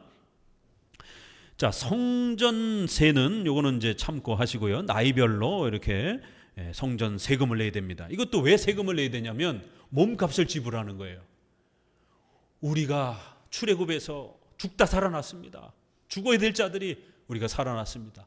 그래서 그 이후부터는 하나님이 너희들 살려줬으니까 그걸 기억하라는 거예요. 너희들은 이제 내 것이 됐다라는 거예요. 하나님 앞에 바쳐진 자들이라는 거예요. 그러면 다 성전 봉사하면서 일주일 내내 성전에서 봉사하면서 모든 돈은 다 하나님께 바치고 이렇게 살아야 될 것 아니겠어요? 근데 하나님이 긍휼히 여기셔서 비유적으로 너희들은 내 것이다라고 하는 몸값 정도만 지불하고 나머지는 너의 생활을 살아라 이렇게 하신 겁니다. 그래서 구약에는 이렇게 반드시 몸값을 계산해서 하나님이 우리를 살려줬습니다. 우리는 하나님의 것입니다. 그런 것을 비유적으로 상징적으로 이렇게 잊어먹지 않도록 몸값을 항상 1년에 한 번씩 내는 겁니다. 이게 이제 오늘날 헌금으로도 들어온 거예요. 하나님, 우리는 하나님의 것입니다 라고 우리의 먹을 양식 중에 가장 중요한 부분을, 양식을 나누는 게 바로 식구예요. 한문에도 양식은 아무나 하고 안 나눠 먹는 겁니다. 생존과 관련되어 있기 때문에. 그래서 우리가 재정을 이렇게 하나님께 드린다라고 하는 것은 우리는 하나님의 것입니다, 나는 온전히 하나님의 은혜로 살아갑니다 라고 하는 그러한 신앙의 자세를 가르치고 배우기 위한 그러한 구약의 이러한 헌금 원리로 이렇게 몸값을 계산해서 내는 성전세가 있었습니다. 자, 5대 제사. 5대 제사는 번제, 제일 첫 번째. 명칭은 올라가다, 불태우다 이런 뜻이고요. 목적은 무의식적인 이런 원죄를 사죄하는 그 개념이 있습니다. 죄를 용서를 구하는 것. 숫송아지와 수양, 수염소, 비둘기, 제물 전체를 하나님께 드리고 제사장이나 제사자 몫이 없습니다. 이건 온전히 그냥 다 태워버리는 거예요. 그래서 하나님께 완전히 바친다라고 하는, 그리고 완전히 태운다라고 하는, 죄를 하나도 남김없이 깨끗하게 태워 없앤다라고 하는 이런 원죄를 완전히 없앤다라고 하는 그런 의미가 강합니다. 의미는 피와 기름은 생명, 머리는 사상, 내장은 마음, 정강이는 넓적다리, 살이 많은 이런 부분이잖아요. 이런 행동 등을 의미하는 것으로 한 점의 흠도 없이 자신을 온전히 하나님께 드린다는 것을 뜻합니다. 그래서 이제 제물을 바칠 때 보게 되면 피를 바치고 기름을 내고 또 머리를 자르고 내장을 뽑아내고 정강이를 바치라, 이제 이런 내용들이 나와요. 자, 그다음에 기름을 바치라는 거에서 성도들이 조금 헷갈려 하는데, 이 기름이라고 번역된 이 번역의 차이 때문에 그래요. 히브리어의 이 번역에 있어서 오늘은 여러분 삼겹살 사면 어때요? 기름은 다 잘라내잖아요. 맛이 없으니까. 아니, 이 맛없는 거를 왜 하나님한테 바치라 그러지? 그런 오해가 생기는 거예요. 그러나 이 히브리어의 이 단어는 이 짐승의 몸의 부위에 있어서 가장 그 값 나가는 맛 좋은 부분이 기름진 부분이라는 그런 뜻의 단어예요. 그러니까 소 부분에서도 특수 부위, 안창살 뭐 이런 가브리살, 가브리살은 돼지고기인가? 아주 그 특수 부위 좋은 부분을 기름이라고 이렇게 번역을 한 거예요. 우리 번역에 이걸 기름이라고 번역을 해가지고 성도들이 기름은 맛없는 부분인데 왜 하나님께 이렇게 맛없는 부분을 바치라고 했을까? 이제 이런 것들이 번역에 있어서의 오해를 불러일으키는 겁니다. 이제 가장 맛있는 그러한 부위를 말하는 겁니다. 그게 이제 기름으로 이렇게 둘러싸여 있는지, 이게 기름으로 이제 그런 어떤 의도 때문에 이렇게 번역이 된 거예요. 그럼 이제 보통 기름을 제거하고, 보통 이제 우리가 소고기도 그렇고 돼지고기도 보면 이제 기름을 많이 제거하면서, 그리고 그 안에 담겨 있는 이제 가장 맛있는 부위를 이렇게 또 우리가 구별해 내잖아요. 그래서 기름이라고 번역된 부분은 가장 맛있는 부분의 부위를 말하는 겁니다. 이렇게 해서 온전히 하나님 앞에 최고의 부위를 이렇게 갖다 바치면서 번제, 불태워서 완전히 모든 걸 없애버리는 거예요. 죄를 짊어진 그 희생 제물의 모든 것을 싹 없애버리는 거예요. 그래서 죄가 완벽하게 태워 없어지는 것을 상징하는 겁니다. 당연히 예수 그리스도를 통해서 우리가 죄사함 받는 이런 그리스도의 희생 제물, 십자가의 죽으심과 부활을 아주 상징적으로 강하게 가르칩니다. 소제는 곡식 제사예요. 피 없는 제사입니다. 곡식을 바치는 거예요. 신앙생활의 선한 결심을 굳게 지키겠다는 다짐, 창조주께 충성심을 다짐하는 제사입니다. 고운 가루와 물교병, 처음 익은 곡식, 모든 소재에 소금을 추가해서 유황을 추가해서 이렇게 바칩니다. 누룩이나 꿀, 이렇게 맛있게 만드는 이런 건 빼요.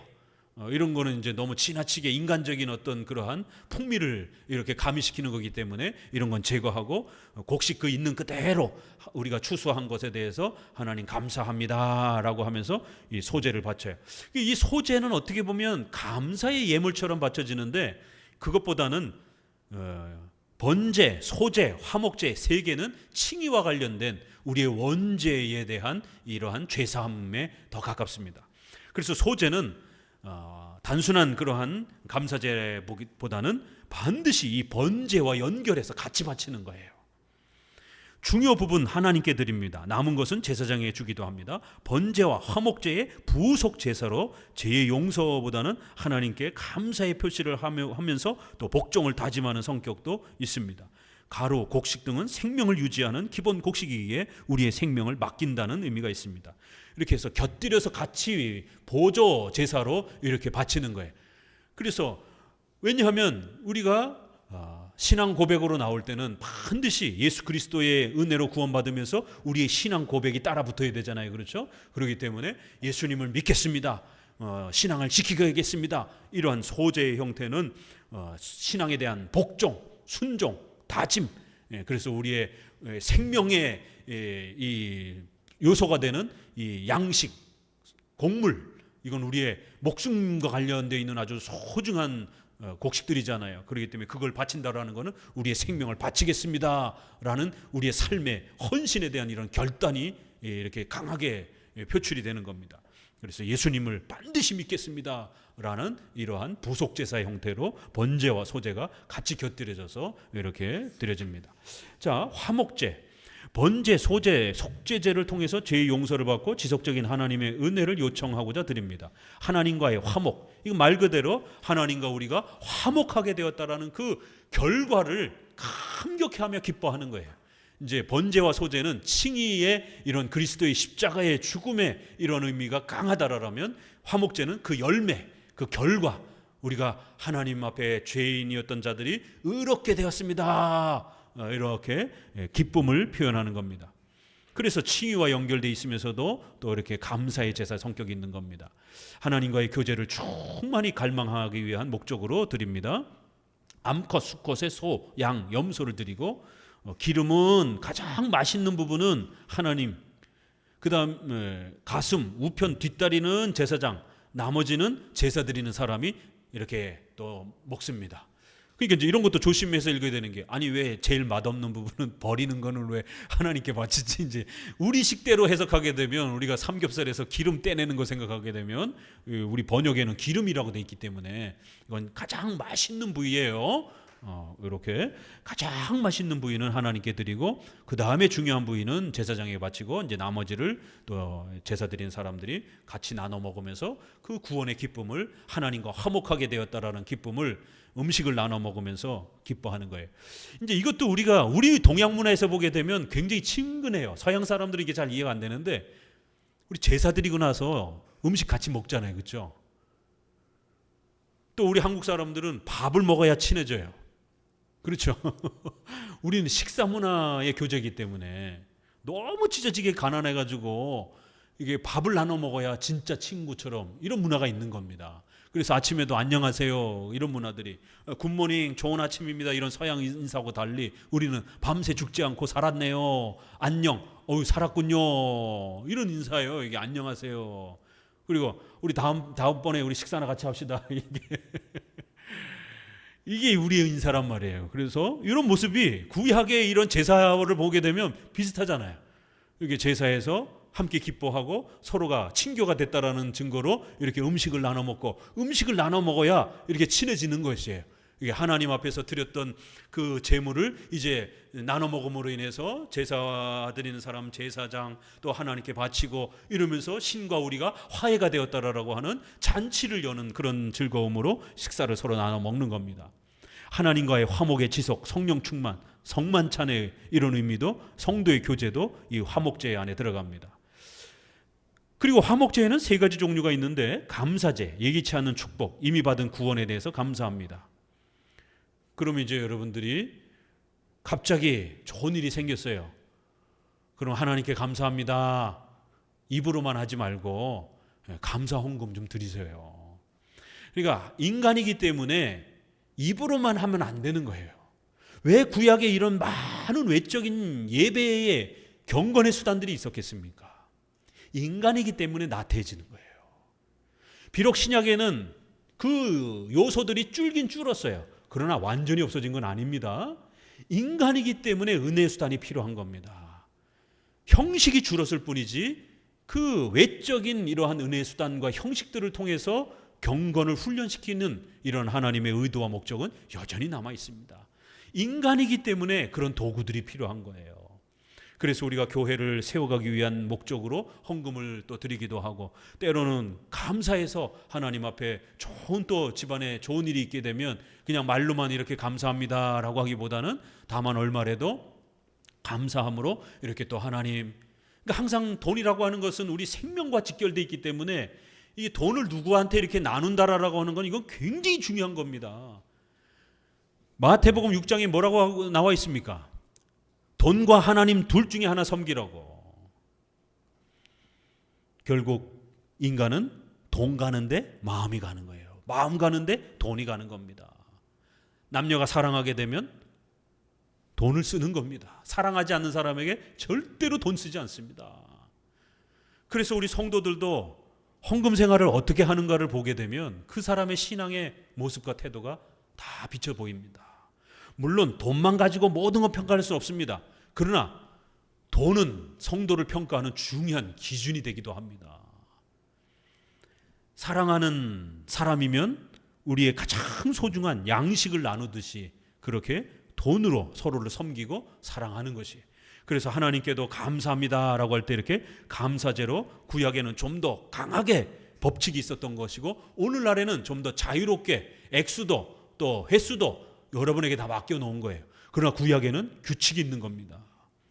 그래서 좋은 일이 생기면 또 이렇게 병원에 이렇게 치료를 하고 퇴원을 하고 이렇게 귀한 감사 일들이 있으면 그냥 감사합니다라고만 하지 마시고 다만 얼마라도 감사함을 이렇게 표현하는 헌금 생활을 같이 연결을 해보세요. 그러면 하나님이 또 반드시 갚아주십니다. 이게 신앙의 원리예요. 서원제, 서원과 맹세를 이루고 드리는 겁니다. 하나님, 제가 반드시 이렇게 또 하나님 앞에 봉사하겠습니다. 하나님, 제가 재정을 하나님 이렇게 하나님 앞에, 우리 또 건축 헌금에 대한 이런 부분들을 또 장기적으로 또 이렇게 좀 함께 참여하자라고 목회자가 또 이렇게 요청하잖아요. 그러면 또 이렇게 참여하는 서원에 또 이런 부분들이, 봉사에 또 헌금에 다양한 그러한 서원과 또 이런 부분들을 참여할 수 있는 겁니다. 구약에는 규칙이 정해져 있는 겁니다. 그러나 신약에는 좀 더 자원함으로 열려 있는 것이에요. 낙헌제, 자원제나 서약이나 소원 없이 단지 감사함으로 고백으로 또 이렇게 드리는 것입니다. 이건 조금 느슨한 형태의 또 그러한 감사 제사 같은 이런 형태인 것입니다. 이렇게 화목제의 이러한 방식으로 또 때로는 우리가 서원이나 감사의 형태로 때로는 받은 것에 대한 감사, 또 때로는 받을 것에 대한 기대를 하면서 또 이렇게 서원하기도 하고, 이렇게 다양한 방식으로 하나님 앞에, 또 구약에는 제사 형태로 취했지만 오늘날은 또 이렇게 감사의 헌금 형태로 이렇게 훈련을 해가는 겁니다. 특별히 자녀들한테는 이런 걸 훈련시켜야 됩니다. 1년 내내 감사헌금도 한 번 안 하고 생일이 돌아왔는데도 부모님한테는 감사하다라고 하면서 식사도 대접하고 그러면서 하나님께는 감사의 어떤 표현을 한 번도 하지 않고 이러면 도대체 언제 하나님 앞에 감사의 표현을 하냔 말이에요. 말로는 감사하다라고 할 수는 있어요. 그러나 부모님한테도 말로만 감사한다라고 하면서 한 번도 돌아보지 아니하면 그건 상식적으로 옳지 않은 것처럼 우리가 신에게도 감사하다라고 고백하면서 그것이 또 삶을 통해서 또 이렇게 표현되도록 훈련시켜야 됩니다. 그래서 특별히 자녀를 키우는 분들은 자녀들이 이러한 11조 생활 또 감사 헌금 이런 부분들을 잘 훈련시켜야 됩니다. 이건 습관이기 때문에 어른이 돼서 저절로 할 수 있는 게 아니에요. 하는 만큼 반드시 또 받습니다. 이제 레위기에서 소개가 되는 헌금의 원리가 나옵니다. 인색하게 바친 자는 인색하게 하나님께서 채워주는 거고, 고린도후서 9장에 있는 것처럼 자원하는 마음으로 내는 자들에게는 자원함으로 또 하나님께서 또 충만하게 채워주겠다라고 하는 그러한 재정에 대한 강력한 원리가 나옵니다. 왜요? 이 제사를 드리려면 많은 재정이 들어가잖아요. 그렇기 때문에 이 제사가 아까워가지고, 이 11조가 아까워가지고 11지파가 결국 이 재정을 빼돌림으로 인해서 레위 지파들이 먹고 살 수가 없어가지고 도망 다니고 다 때려치고 일거리를 찾아서 떠돌고, 이런 일들이 이제 후반기에 민수기라든가 사사기 가게 되면 이제 나타나는 겁니다. 그래서 이러한 엄청난 제사를 유지하기 위해서는 또 하나님이 성도들의 재정과 헌신에 대해서 반드시 복준다라는 약속이 따라붙습니다. 이런 화목제는 그런 성도들의 또 감사에, 또 이런 재정에, 또 이러한 또 헌신과 봉사들의 또 하나님이 어떻게 또 훈련을 시키는지를 소개합니다. 속죄제, 순서가 조금 바뀌었는데, 속죄제, 죄를 제거함, 율법에 대한 자범죄에 대한 사죄, 제1의 속죄제, 배상이 불가능함, 연약함으로 하나님께 범죄한 것들, 신분에 따라 차이를 둡니다. 제사장은 숫송아지, 회중은 숫송아지나 또 족장은 수염소, 평민은 암염소, 가난한 자는 2마리 새, 최고 극빈한 자는 고운 밀가루 가루, 이렇게 해서 신분의 차이를 따라서 각자 범죄하게 되면 생활 속에서 범죄한 성화의 이러한 범죄 부분에서 반드시 회개하고 제사를 드리라는 겁니다. 기름진 부분은 하나님께, 나머지는 제사장에게, 또 죄주의 목은 없습니다. 속죄제는 피를 강조합니다. 예수 그리스도의 피로 용서받음을 강조합니다. 이건 우리가 일상생활에서 범죄했을 때 하나님 앞에 회개하면서 용서를 구하는 것입니다. 일상생활의 성화와 관련된 죄예요. 그런데 이 죄에는 이웃에게 범죄하는 배상의 죄가 또 있어요. 속건죄. 이건 배상의 제사다라고 이렇게 말합니다. 자범죄에 대한 사죄, 연약하여 지은 윤리적 범죄입니다. 제2의 속죄제라고도 하고, 배상이 가능한 것, 보상의 희생제사, 특별범죄, 보상 방법은 피해를 입힌 것에 5분의 1을 추가하여서 갚습니다. 특별히 하나님의 이 성물, 이 성전의 이러한 그 도구들을 잘못 다루고 또 이렇게 범죄해서 죄가 발생이 됐을 때는 이 속건제 형태로, 또 그 다음에 이웃에게 피해를 입혔을 때는 반드시 입으로만 회개하면 안 돼요. 반드시 피해 배상을 하고 하나님 앞에 용서를 구해야 된다는 겁니다. 보상을 먼저 하고 배상을 먼저 하고 나머지는 이렇게 속죄제와 동일한 방식으로 드립니다. 속건제는 보상의 의미가 핵심이기 때문에 제물을 드리는 자의 신분을 구별하지 않고 단지 피해를 입힌 정도에 비교해서 동일하게 갚도록 합니다. 부자가 피해를 많이 입혔으면 부자도 당연히 많은 피해 배상을 해야 되는 거고, 가난한 자도 남에게 심각한 피해를 입혔어요. 그러면 똑같이 부자건 저거는 남에게 피해를 입힌 정도에 따라서 똑같이 배상해야 된다는 거예요. 이런 게 이제 배상 원리가 따라붙기 때문에, 그래서 우리 성도들의 생활제에서도 이렇게 자기 스스로 범죄한 것도 있지만 이웃에게 또 이렇게 피해를 입히는 그런 종류가 발생이 되게 되면 반드시 이웃에게 찾아가서 사과를 한다든가 재정적 피해 배상을 한다든가 어떤 이러한 또 공적으로 잘못한 것은 국가의 처벌을 받는다든가 이러한 배상을 해야 되는 속건제가 있습니다. 자, 외워봅니다.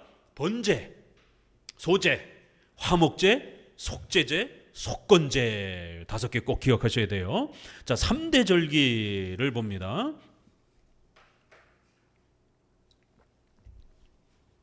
3대 절기는 첫 번째 유월절입니다.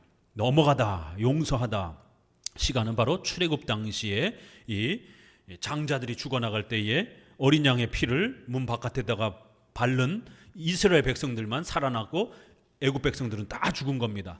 그리하여 이렇게 죽음에서 우리를 살려줬다, 지옥의 형벌에서 우리를 살려줬다라고 하는 이러한 중요한 그리스도의 피로 우리가 죽음과 지옥의 형벌에서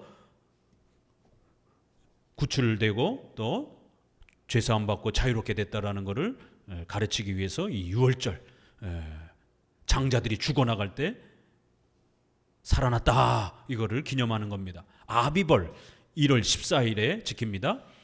이 유대력입니다. 이게 유대력. 우리 로마력이라고 하는 우리 지금 태양력은 3, 4월 정도예요. 봄에 해당이 됩니다. 그래서 유대인들이, 이스라엘 백성들이 이 출애굽이 너무너무 귀하기 때문에 아예 이 날을 새로 태어난 날로 시작을 하는 거예요. 날짜를 달력을 바꿔버린 겁니다. 너희는 새로 태어난 날로 이 출애굽을 기념하라. 1월 1일로 다시 출발해라. 이렇게 해서 아주 이스라엘 백성들에게 출애굽이 얼마나 소중한 것인지를 기억시키도록 아주 날짜를 바꿔버렸어요. 아비벌이라고도 하고 1월 14일에부터 시작을 합니다.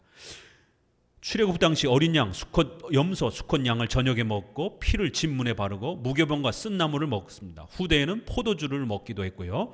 손을 씻습니다. 쓴 나물과 무교병을 먹습니다.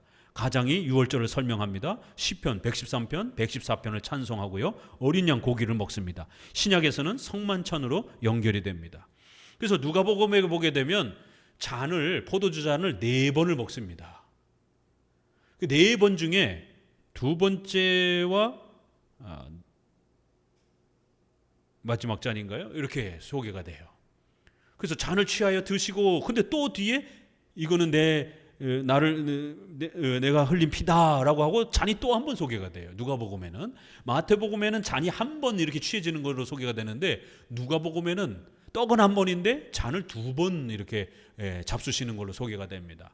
그래서 유월절에는 이제 나중에 이 피를 상징하기 위해서 피를 이제 계속 바를 수는 없으니까 피를 바르는 대신 이제 유월절을 행사할 때는 포도주를 그렇게 먹습니다. 포도주 한 잔을 마시고 시편 찬송을 하고, 또 포도주 한 잔을, 두 번째 잔을 마시고 또 시편 찬송을 하고, 그다음에 떡을 이제 그 중간에 한번 취해서 먹고, 또 세 번째 잔을 먹고, 그리고 또 노래하고, 그리고 이제 마지막 4번째 또 포도주 잔을 먹고, 이렇게 진행을 하는 겁니다. 자, 그리고 15일부터 무교병을 먹으니까 누룩이 없는 맛없는 빵을 또 먹으면서 얼마나 고생했는지를 또 기념하는 거예요. 일주일 동안 매일 화제를 드리고 출애굽의 은혜를 기억하는 고난의 떡 무교병을 먹습니다. 이게 이제 신약에 와서 성만찬으로 바뀌는 겁니다. 이번 오순절, 맥주절, 77절이라고도 합니다. 6월절로부터 77에 49일 해서 49일을 계산하고 그 다음 날 50일째를 이제 6월절로 지킵니다. 77절이라고 합니다. 이게 하그 하샤부오트 이렇게 해서 7일에 7주의 절기 이렇게 표현되어 있어요. 이 표현이. 그래서 77절이라고도 이렇게 표현을 하는 겁니다. 50일째 되는 날 행사를 하기 때문에 오순절이라고도 표현합니다. 이게 이제 늦은 봄에 보리 추수를 또 이렇게 하기 때문에 맥추절이라고도 하는데, 이것도 이제 번역이 보리 맥자를 이제 우리가 써가지고 이게 보리로만 이렇게 꼭 해석하면 안 돼요. 이게 이제 맥이라는 말이 보리로도 많이 해석이 되지만, 그렇게 껍질을 까는 이러한 종류의 씨앗들을 대부분 맥 종류의 씨앗으로 이렇게 많이들 또 한문에서도 표현해요. 그래서 보리나 밀과의 맥 이렇게 표현을 해요. 한문에서 맥자를 쓸 때 보리맥이라고 이제 보편적으로는 쓰긴 하지만, 보리맥 안에 밀도 포함이 되는 좀 넓은 의미예요, 이 맥자라는 게. 그래서 왜냐하면 이스라엘은 초기에 3, 4월 달에 이 아비벌의 6월절 때에 보리 추수를 해요. 보리가 먼저 자라기 때문에. 그리고 난 다음에 50일쯤에 밀이 자라요. 밀이 자랍니다. 밀을 추수를 해요. 그래서 이 맥추절은 밀을 추수하는 거예요. 보리를 추수하는 게 아니고. 그래서 6월절에 보리를 처음으로 추수해서 처음으로 곡식을 드린다. 그래서 초실절이라고도 부릅니다. 50일째 되는 날에는 밀을 처음으로 추수해서 바친다. 그래서 또 초실절이라고도 불러요. 그래서 6월절 때의 초실절도 있고, 50일 뒤에 오순절 때도 초실절 얘기가 나와요. 성경 읽다 보면 초실절이라고도 하라 뭐 이렇게. 이거 왜 초실절이 여기도 나오고 저기도 나오는가. 한 번은 보리를 제일 처음으로 거두어서 초실절로 한 번 하나님께 드리고, 오순절 때는 밀을 추수해서 하나님께 바치면서 이렇게 처음으로 드린다. 이렇게 해서 또 초실절로 드리기도 합니다. 출애굽의 은혜와 시내산 율법 수요에 대한 감사 고백, 또 일일 제사, 노동금지, 번제, 화목제, 소제를 드립니다. 신약 성령 강림절과 연결이 됩니다. 바로 사도행전 2장 1절에 보게 되면 바로 그 오순절 때에 성령의 역사가 임하는 거예요. 그래서 유월절은 예수 그리스도의 십자가의 은혜를 강조한다라면 오순절은 성령의 충만함과 하나님의 은혜의 충만함을 이렇게 또 곡식의 풍성함을 드러내주면서 하나님의 은혜의 충만함을 좀 더 강조해주는 그런 의미가 있습니다. 마지막 세 번째는 이제 초막절, 이제 7월 15일. 이게 다 3, 4개월을 더해야 됩니다. 우리 태양력에는 가을쯤이에요. 그러니까 10월쯤입니다. 태양력으로는. 이스라엘 달력으로는 7월인 겁니다. 7월 15일에 광야 생활 40년을 기념하기 위해서 이렇게 마당에 나가가지고 초막을 짓고 그 땡볕에서 고생을 하면서 광야 생활을 재현하는 거예요. 광야 생활의 고생을 잊지 않기 위해서 나무가지로 집을 짓고 밖에서 생활합니다. 그래서 초막절, 장막절이라고도 합니다. 가을 추수기라 추수의 감사로 이렇게 거둬들이기 때문에 수장절, 저장절이라고도 합니다. 7일 동안 하고 영원한 안식, 천국을 상징합니다. 이렇게 해서 하나님이 우리에게 많은 풍성한 열매들을 주시는 걸 통해서 영원한 영생과 안식을 누린다, 이런 것도 있고, 또 유월절을 기념하면서 광야에서 우리가 하나님 앞에 얼마나 죄를 범했고 또 하나님이 우리를 얼마나 도와주셨는지 이 은혜를 잊지 않도록 이렇게 또 초막 생활을 하는 것입니다. 유월절, 오순절, 초막절, 이게 3대 절기입니다. 이 3대 절기 안 나오면 죽습니다. 반드시 이 3대 절기를 신앙의 본질을 기억하는 훈련을 시키기 위해서 이걸 가르쳤던 겁니다. 그러니까 오늘날은 이것을 예배를 통해서 또 성만찬을 통해서 이렇게 훈련을 시키는 거예요. 형식만 바뀌었지 내용은 비슷한 겁니다. 자, 이 외에 기타 절기는 나팔절이 있어요. 유대력, 그러니까 이 음력이죠. 태양력이 아니라 유대력이 이스라엘 원래의 절기가 있는 겁니다. 그래서 7월 1일은 신년절기처럼 이렇게 나팔을 불면서 새로운 한 해가 주어진 것처럼 이렇게 기념을 합니다. 출애굽을 시작으로 신년의 성격으로 지킵니다. 하나님의 구원 기억, 한 해를 의지하고 감사합니다. 속죄일, 유대력의 7월 10일입니다. 1년에 한 번씩 전 국민의 속죄를 속하는 날입니다. 야훼와 하나님과 아사셀을 위하여 두 염소에게 안수하고 대제사장은 속죄제의 피를 가지고 지성소로 들어갑니다. 염소 2마리를 가지고 와가지고 머리에다가 안수를 한 다음에 하나는 하나님께 바치고 하나는 저 광야에 아사셀을 위해서 이렇게 보냅니다. 그런데 이제 많은 성도들이 오해를 하는 게 이 아사셀이 사탄에게 바치는 것처럼 이렇게들 해석을 해요. 부흥사들이 그렇게 가르쳐놔가지고. 아닙니다. 둘 다 하나님께 바치는 거예요. 근데 하나는 성전에 직접 예배로 바치는 거고, 하나는 아사셀이라 이렇게 해서, 이 아사셀은 신을 뜻하는 게 아니라 저 멀리 보내는 제물이다, 이런 뜻이에요, 히브리어가. 그래서 아사셀 염소라 이렇게 통칭을 합니다. 그러니까 아사셀이라는 히브리어는 신을 뜻하는 게 아니라 저 멀리 보내는 제물이다, 이렇게 하는 거예요. 그래서 우리의 죄를 저 멀리 하나님이 보내서 기억지 않겠다라는 그런 뜻으로 담겨 있는 거고, 하나는 성전에다 바치면서 좀 더 예수 그리스도의 희생 제물을 또 뜻하는 두 가지 방식으로 이 1년에 딱 한 번 우리의 백성들의 모든 죄를 용서하고 속죄하는 그런 기념으로 제사장이 지성소에 딱 한 번 들어가서 죄를 속하는 대속죄일이라고 합니다. 이거를 수전절, 안티오쿠스 에피파네스 4세의 성전 파괴 후 유다 마카비가 성전을 재건하여 봉헌한 것을 기념합니다. 8일 동안 불을 밝혀서 불의 축제라고도 합니다. 이런 것은 이제 우리가 구약의 공식적인 절기는 아닌데, 이제 이스라엘 백성들이 이런 것들을 이제 기념하면서 이렇게 전통적으로 지켜왔고, 이게 신약에 또 예수님이 활동하던 때에 배경으로 등장을 해요. 왜냐하면 유대인들이 이걸 지키고 있었기 때문에. 그래서 상식적으로 좀 알고는 계셔야 돼요. 부림절, 하만의 모험에서 에스더서에 보게 되면 구원받은 것에 대해서 감사해가지고 에스더 9장에 보게 되면 또 이렇게 12월쯤에 또 이렇게 행합니다. 그래가지고 이것도 팔더라고요, 세상에. 기독교 서점에서. 이게 애들 옛날에 그 따다다다다다다 이렇게 돌리면 이렇게 안에다가 이렇게 그 소리 나게 해가지고 장치에서 따라락 돌리는 뭐 이런 게 있어요. 이 유대인들이 이거를 이렇게 소리를 따라락 내면서 발을 이렇게 막 굴리면서 이렇게 이제 이 불임절을 지키기도 합니다.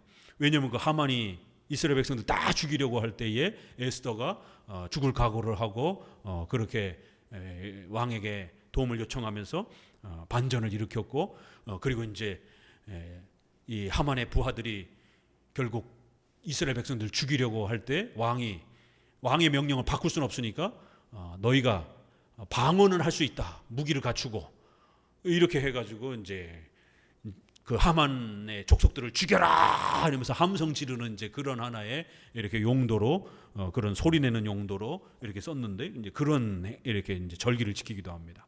월삭 매달 1일 제사, 새로운 달을 시작하면서 하나님을 기억하고 매일 아침과 저녁에 드리는 상번제입니다. 안식일 매주 7째 날 창조의 은혜, 출애굽의 은혜를 기억하는 겁니다. 안식년 매 7년에 1년을 쉬는 겁니다. 빚을 탕감하고 풀어줍니다. 신년 50년에 또 1년을 쉬면서 노예를 해방하고 탕감해주고 원주인에게 땅을 반환합니다. 천국의 또 은혜를 또 이렇게 상징하는 이러한, 또 이건 매 주일 예배를 또 정기적인 예배의 날로서 이렇게 또 하나님 앞에 제사로 훈련해 가도록 가르치고 있는 것입니다. 자, 이렇게 우리가 3대 절기까지 또 5대 제사, 이렇게 가장 중요한 레위기에 있어서 이 제사법과 또 그 다음에 절기 내용까지 또 함께 살펴보았습니다. 기도합니다.